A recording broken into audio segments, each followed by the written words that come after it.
ओम।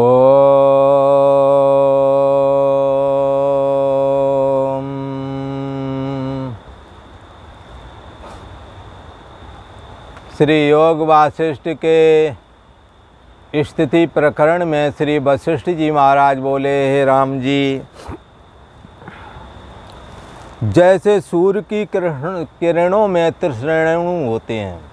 30 रेणु सूर्य की किरणों में आप देखेंगे, जब धूप निकली हुई होती है जंगले से होकर के, जब बारीकी से देखें तो बहुत सारे कण दिखते हैं जो कि हवा में तैरते रहते हैं।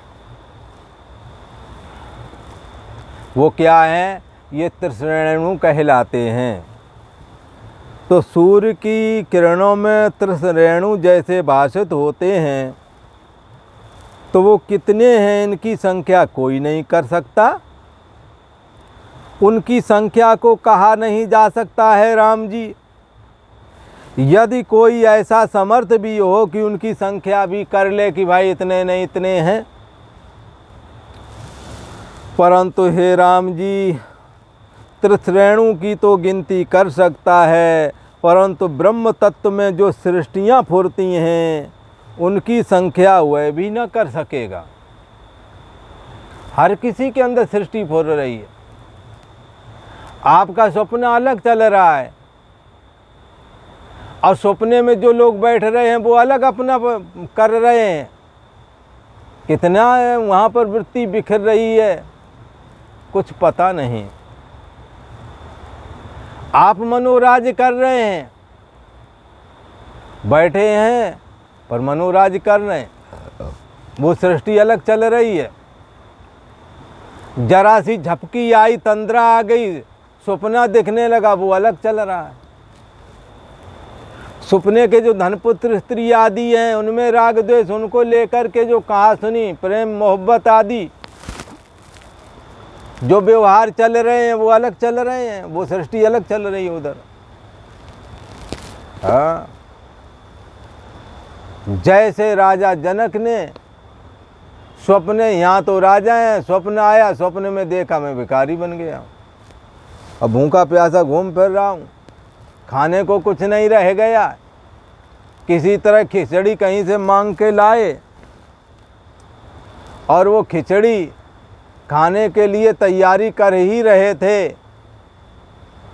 कि उसी समय बैल लड़ गए, वो खिचड़ी भी गिर गई। तो वो दुनिया अलग है। जैसे ये जगत है वैसे वो जगत भी है। ऋषियों ने यही तो कहा है कि जैसे स्वप्ने का जगत देखा है वैसे ही ये जगत भी है। अंतर ये है कि ये थोड़े ज़्यादा समय चलता है इसलिए सत्य मानते हैं, परंतु स्वप्ने वाला जगत क्षणभंगुर वाला होता है। पर जब तक स्वप्न में रहते हैं तब तक वो भी सत्य है, स्वप्नकालीन सत्य। स्वप्ने के जगत का असत भाव तब निश्चय करते हैं जब जागृत में जग जाते हैं, परंतु जागृत वाला जब तंद्रा आई और सो गया, स्वप्न देखता, स्वप्ने में बैठ कर के जागृत के जगत का वो निश्चय नहीं कर पाता। शास्त्र ने कहा कि जैसे स्वप्न वाले जगत के स्वप्न जब देखा उसमें जो जगत दिखाई दिया वो जगत प्रातिभाषिक जगत है।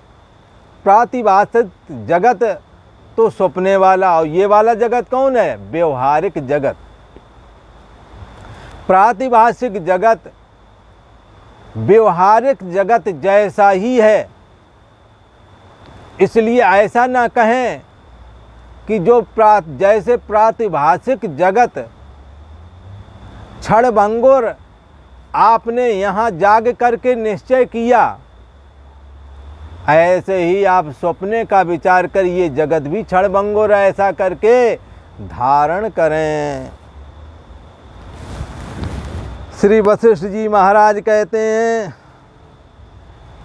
कि ब्रह्म तत्व में जो सृष्टियाँ फुरती हैं, नाना प्रकार की वृत्ति बन कर के जो नाना प्रकार के मनोराज, नाना प्रकार के स्वप्ने जो आप देखते हैं, ये भी एक प्रकार की सृष्टियाँ ही हैं।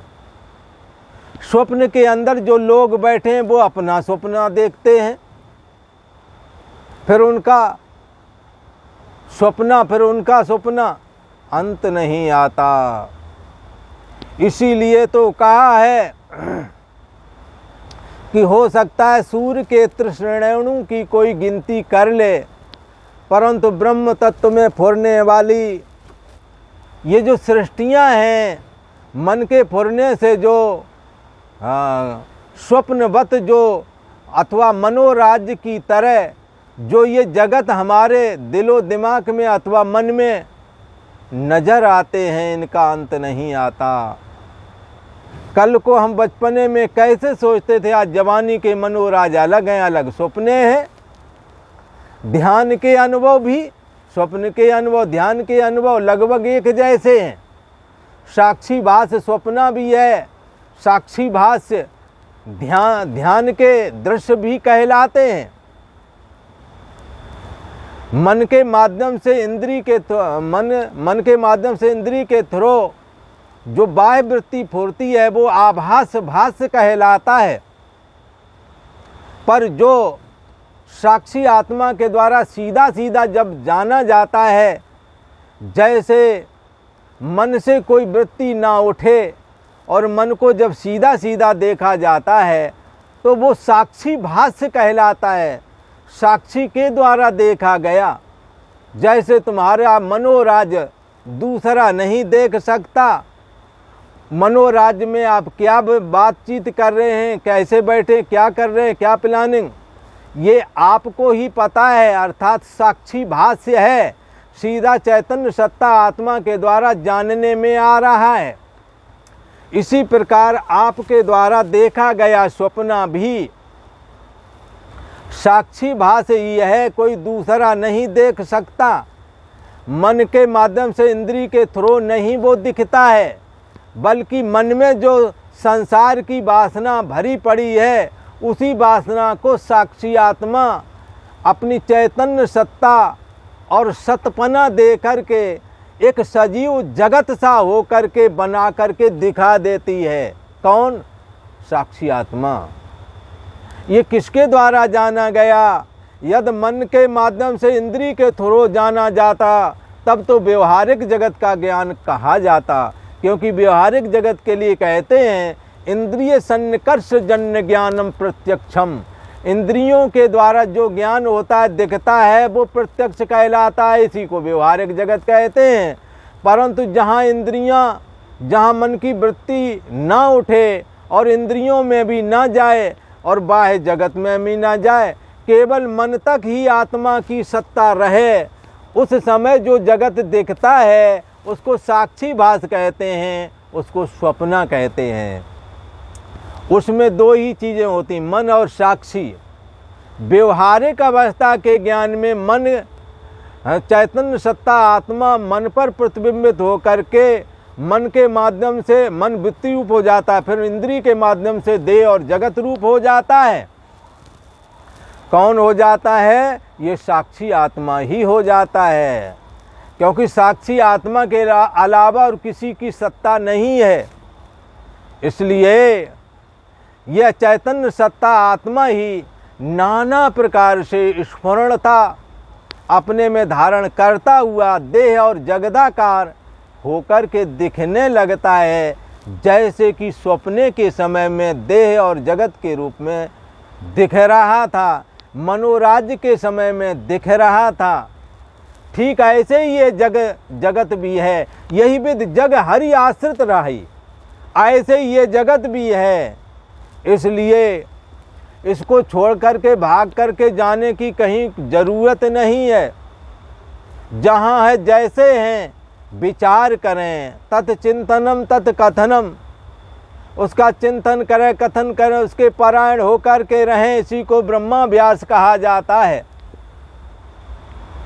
और आत्मा बारे दृष्टव्य, आत्मा को जानने के लिए श्रवण श्रोतव्यो मंतव्यो निदिध्यासितव्य, आत्मा का श्रवण करें, मनन करें और निध्यासन करें। इसके द्वारा आत्म तत्व को जानेंगे तो क्या देखेंगे? सर्व आत्म रूप, सब में परमात्मा ही समाया हुआ है। मैं और ये जगत सब ब्रह्म ही है। सर्व खलमिदं ब्रह्म, सब ब्रह्म ही, निश्चय करके ये सब ब्रह्म ही है। इसलिए ब्रह्म ही वेदम सर्वम, सब ब्रह्म ही है, ऐसा जानना चाहिए। श्री बसिर जी महाराज कहते हैं, ब्रह्म तत्व में सृष्टियां अनंत फुर्ती हैं, उनकी गिनती नहीं की जा सकती है। हे राम जी, जैसे वर्षा ऋतु में गन्ने के खेत में गन्ना बड़ा हुआ होता है और उसमें मच्छर बहुत लगते हैं, जैसे गन्ने के खेत में मच्छर बहुत होते हैं परंतु गन्ना कट जाता है तो नष्ट हो जाते हैं, ऐसे ही राम जी आत्मा में सृष्टि उपजती है और नष्ट भी हो जाती है। गन्ना ना भी काटा जाए और भीषण बरसात हो जाए, ठंडी पड़ जाए तो मच्छर मर जाते हैं। ऐसे ही राम जी आत्मा में अनंत सृष्टियां उत्पन्न होती हैं और समय पाकर नष्ट भी हो जाती हैं। जैसे उदाहरण के लिए 16 वर्ष से लेकर के जब तक ब्याह शादी नहीं हो जाता, इस बीच के समय में जो मनोराज सृष्टियां मन में आपने बनाई, जो मनः कल्पना की, जो मनोराज किया, वो जा करके जब बच्चे हो गए वो नष्ट हो गया। अब वो उस तरह का मनोराज नहीं देखते, अब दूसरे तरह का मनोराज देखते। अब दूसरे तरह के सपने आने लगे, वो नष्ट हो गए। ऐसे ही आत्मा में सृष्टियां उत्पन्न होती हैं और लीन हो जाती हैं, कोई पहले जैसी, कोई उससे अलग, कोई अत्यंत विलक्षण जो पहले कभी देखी सुनी नहीं, ऐसी सृष्टियां भी आत्मा में प्रकट हो जाती हैं। हे राम जी, वह काल जाना नहीं जाता जिस काल में सृष्टि का उपजना हुआ है। हाँ, कब सृष्टि हुई है, हाँ, पता नहीं कब सृष्टि हुई है, पर हुई तो है, इतना तो पता है। कौन सी डेट रही, कौन सा दिन रहा, और दिन भी क्या कहें, जब दिन की परिकल्पना कहाँ थी पहले। सूर्य जब नहीं था, दिन की परिकल्पना नहीं थी, फिर परमात्मा ने सूर्य प्रकट किया, ओंकार स्वरूप परमात्मा ने, वो जाकर के एक बड़ा दिव्य प्रकाश के रूप में आकाश में स्थित हुआ। फिर ऋग्वेद गया, वो उसके चारों ओर वो औरा बना के खड़ा हुआ। फिर यजुर्वेद गया, वो उसने औरा बनाया सूर्य के चारों ओर।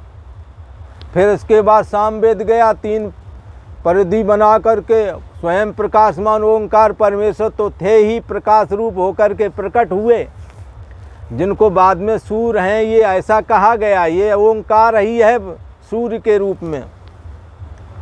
फिर ओम की ध्वनि हुई, ओम की ध्वनि वो जा कर के प्रकाश स्वरूप होकर के आकाश में स्थित हुई। फिर ऋग्वेद यजुर्वेद सामवेद ने 3 प्रकार के वर्तुलाकार करके घेरा। इस प्रकार के सूर्य अनंत प्रकाशमान हुआ और जब पृथ्वी पर उसकी किरणें पड़ी तो पृथ्वी, समूची पृथ्वी जलने लगे। तब भगवान ओंकार परमेश्वर श्री भास्कर देव से, श्री आदित्य से ये प्रार्थना की, है भगवान तुम्हारा प्रकाश बहुत तेज है, आप अपनी किरणों को समेटो, वरना सृष्टि तो क्या ये पृथ्वी ही नष्ट हुई जा रही है। जब ब्रह्मा जी ने भगवान आदित्य से, सूर्य नारायण से ये प्रार्थना की, तब भगवान सूर्य नारायण जो कि ओंकार परमेश्वर ही बने हुए हैं, उन्होंने अपने समस्त किरणों को समेटा और मार्तंड नाम की एक किरण, जो कि अपना जो तेज था उसके 1000वें अंश से प्रकट किया, जिसके द्वारा ये सारा भूमंडल प्रकाशित होता है। जरा सा अंश घट बढ़ जाने से कितनी गर्मी और कितनी सर्दी हो जाती है, थोड़ा सा अंतर पड़ता है। ज़्यादा अंतर पड़ जाए तो या तो बर्फ़ बन जाएगी पृथ्वी या फिर नष्ट ही हो जाएगी। सूर्य एक निश्चित दूरी से और एक निश्चित किरणों के द्वारा ही इस भूमंडल को प्रकाशित करते हैं। अत्यंत नज़दीक जाने में तो पृथ्वी ही खत्म हो जाएगी। ब्रह्मा जी ने प्रार्थना करके सूर्य भगवान से, और उन्होंने अपनी किरणों से को समेटा, और समेट करके जितनी ज़रूरत है उतनी ही हीट, उतना ही प्रकाश पृथ्वी पर भेजा है। वो किरण है मार्तंड, जो कि अपनी समूची जो किरणें उनके 1000वें अंश से प्रकट हुई है। वो किरण ही ये सारा कार्य कर रही है। ऐसे मार्तंड भगवान सूर्य नारायण को सदा नमस्कार करना चाहिए। आत्मा में ये ओंकार परमेश्वर कहाँ है? आत्मा ही वेदम सर्वम। आत्मा से ही प्रकट हुआ है ये सब। आत्मा से बड़ा शक्तिशाली, सबको शक्ति देने वाला कोई और दूसरा नहीं। ये आत्मदेव हैं। सो प्रभु और नहीं सो तू है। वो परमात्मा तेरे अंदर ही समाया हुआ है। जैसे फूल में खुशबू और दर्पण में जैसे छाया रहती है, ऐसे ही ये चैतन्य सत्ता परमात्मा श्री हरि हमारे आपके अंदर समाये हुए हैं।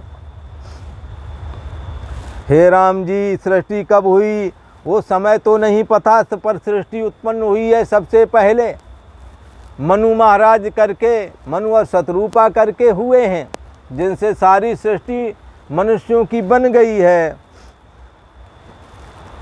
आत्म तत्व में नित्य ही सृष्टि का उपजना और लय होना बना ही रहता है राम जी। जैसे समुद्र में पूर्वापर तरंग फुरते हैं, उनका अंत नहीं आता, इसी प्रकार सृष्टि का आदि और अंत कुछ नहीं आता, ऐसा कहते हैं। हे राम जी, देवता दैत्य मनुष्य आदि कितने उपज करके लय हुए और कितने आगे होवेंगे।